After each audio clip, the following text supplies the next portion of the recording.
toutes vos expériences avec les salariés qui sont mauvais, ceux qui veulent pas travailler, surtout en France, je pense qu'il y a ces gros problèmes. Est-ce que ça vous a poussé à avoir de moins en moins de salariés dans vos boîtes?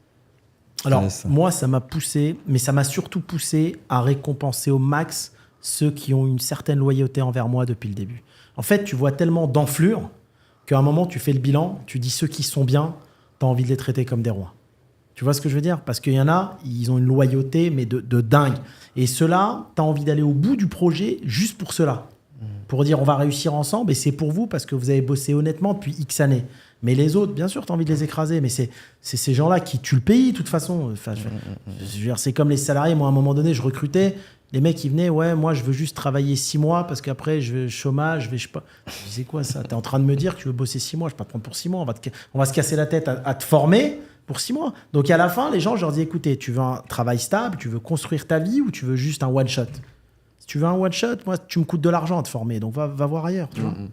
Mais non, moi, cette ingratitude, attention, j'ai eu très peu de gens de confiance. Mais quand je les ai eu de confiance, c'est une vraie confiance. Mais sinon, j'ai vu plein de...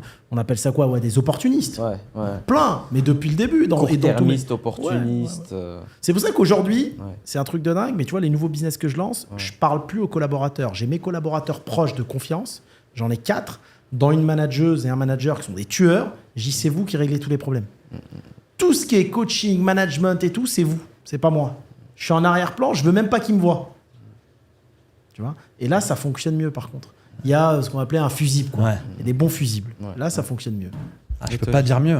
Ce qu'il a dit au début, c'est exactement ça. C'est-à-dire qu'au final, ça m'a donné encore plus l'envie d'être encore plus proche de mes équipes, mais à un point où, depuis 1 an, attends, mes équipes, je les invite à dîner à la maison, on part en vacances ensemble, mes équipes, mais c'est encore plus d'amour envers elles, en me disant, déjà, 1, les gars, je vais vous récompenser encore plus, et 2, mais vous le méritez tellement que derrière, on va kiffer ensemble cette aventure qu'on a.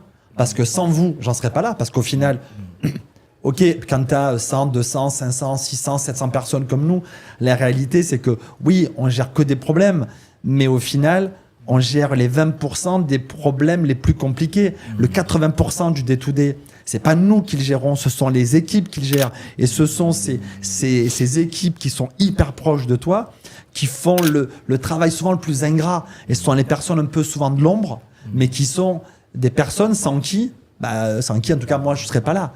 Donc, c'est des personnes aujourd'hui que j'adore encore plus qu'avant, en qui je fais encore plus confiance qu'avant sur mes choix. Et quand j'ai des gens autour de moi qui sont... Maintenant, je les écoute encore plus. Maintenant, dès qu'ils me disent oh, « Regarde, lui, un tel, j'y sais, il a fait ça. » Du coup, je vais les écouter encore plus et je vais leur faire prendre la décision. Je leur dis vous savez quoi, si vous voulez pas de lui, vous voulez pas d'elle, allez-y, faites le travail. Je vous fais complètement confiance.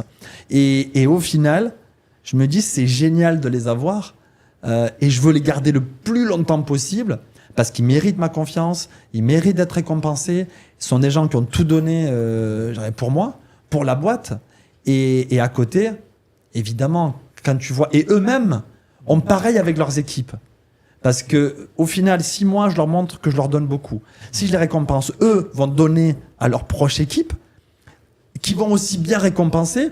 Et au final, ça va être un cercle vertueux. Mais c'est vrai que moi aussi, comme Hakim, j'essaye d'avoir moins aussi de relations avec certaines personnes et de laisser mes équipes gérer.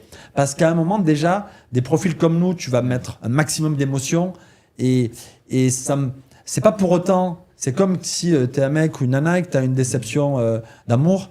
C'est pas pour autant qu'il faut dire on m'a déçu, donc à vie, je vais être aigri et je vais plus jamais aimer. Et faire confiance. C'est ça, et faire confiance. Si tu es quelqu'un qui aime l'amour, tu vas encore aimer l'amour et tu retomberas amoureux. Exactement. 1 fois, 2 fois, 1000 fois s'il le faut, jusqu'à avoir la bonne personne. Au boulot, c'est pareil. C'est-à-dire que si vraiment on a envie, après évidemment, on va mettre des garde-fous.